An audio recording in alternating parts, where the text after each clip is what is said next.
राजस्थान के दौसा जिले में एक नया राजनीतिक और प्रशासनिक विवाद उभरता दिख रहा है। दौसा विधायक डीसी प्रधान बैरवा ने सवाल उठाए हैं कि आखिर उन्हें सुरक्षा के लिए एक ही पीएसओ क्यों मिले, जबकि जिले के बाकी चारों विधायकों को दो दो पीएसओ मुहैया कराए गए। ये सवाल उन्होंने खुद अपने सोशल मीडिया प्लेटफॉर्म पर उठाया, जहां उन्होंने बाकायदा नाम सहित अन्य विधायकों को मिले पीएसओ की सूची साझा करते हुए पूछा, मेरे एक ही पीएसओ क्यों? ये मामला अब महज एक व्यक्ति की सुरक्षा से ऊपर उठकर राजनीतिक गरिमा, प्रशासनिक पारदर्शिता और विधायक के सम्मान के सवाल से जुड़ चुका है। आइए इस पूरे प्रकरण को विस्तार से समझते हैं। दौसा विधानसभा से विधायक और कांग्रेस नेता डीसी बैरवा ने सोशल मीडिया पर लिखा, दौसा में विधायकों को पीएसओ, लालसोट एमएलए के राधेश्याम यादव और घनश्याम मीणा, बांदीकुई एमएलए के रामूतार सैनी और रविंद्र सैनी, सिकराय एमएलए के मुकेश कुमार, कमल कुमार और महुआ एमएलए के बलवीर मीणा और दीनदयाल मीणा।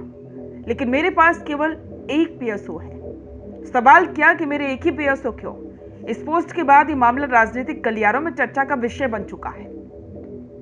राज्य में विधायकों को सुरक्षा के तहत पीएसओ दिए जाते हैं। ये निर्णय आमतौर पर निम्नलिखित बिंदुओं पर निर्भर करता है।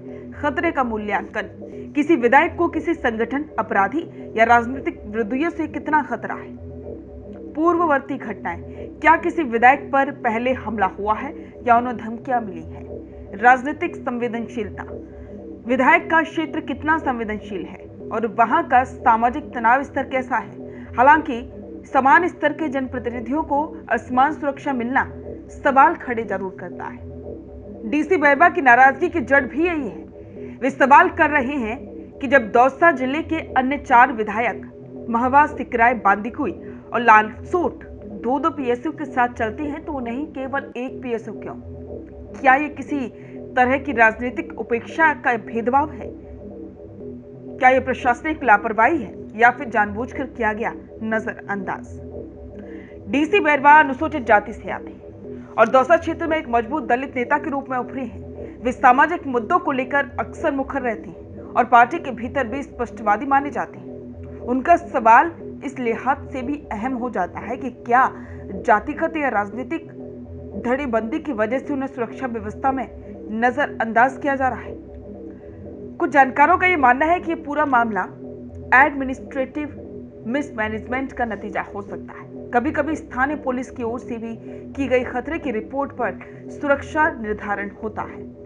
संभावना है कि डीसी प्रधान के खतरे का आंकलन कम करके देखा गया हो या फिर विभागीय स्तर पर फाइलों में देरी हुई हो। लेकिन अब जब विधायक ने खुद सवाल उठाया है तो जवाबदेही तय करना प्रशासन की जिम्मेदारी बन जाती है। और अब डीसी बैरवा की इस नाराजगी पर सचिन पायलट का नाम भी स्वाभाविक रूप से चर्चा में आ गया है, क्योंकि डीसी बैरवा को पायलट का समर्थक विधायक माना जाता रहा है और पायलट स्वयं भी सालों से दलित, पिछड़ा और युवा नेतृत्व के हिमायती रहे हैं।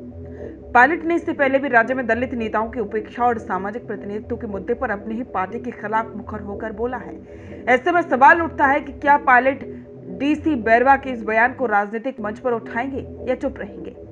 यदि पायलट इस मुद्दे पर मुखरता दिखाते हैं तो ये राज्य सरकार के लिए असहज स्थिति पैदा कर सकता है। दौसा के सियासी परिदृश्य में देखा जाए तो डॉक्टर किरोड़ीलाल मीणा एक अहम और तेज तर्रार नाम है।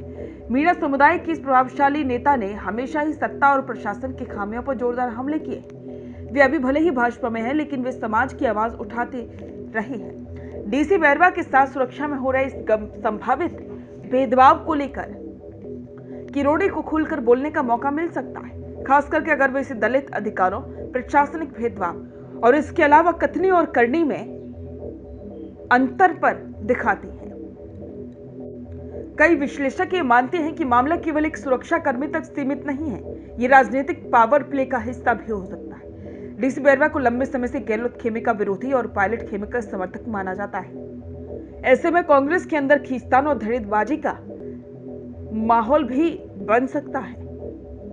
और अब डीसी बैरवा के इस सवाल पर सोशल मीडिया में आम लोगों की प्रतिक्रिया भी सामने आई है। कई लोगों ने इसे दलित विधायक के साथ भेदभाव बताया तो कुछ ने प्रशासन को आड़े हाथों लिया। अब सवाल यह है कि क्या डीसी बैरवा को दूसरा पीएसओ मिलेगा या ये सवाल भी बाकी शिकायतों की तरह फाइलों में दबा रह जाएगा। और क्या कांग्रेस पार्टी भीतर से इन आवाजों को सुनने को तैयार है और पार्टी के जो बड़े नेता हैं वो इस मामले में आवाज उठाएंगे? इस पर आपके विचार हमारे साथ कमेंट बॉक्स में साझा करें और बने रहें द फैक्ट इंडिया के साथ।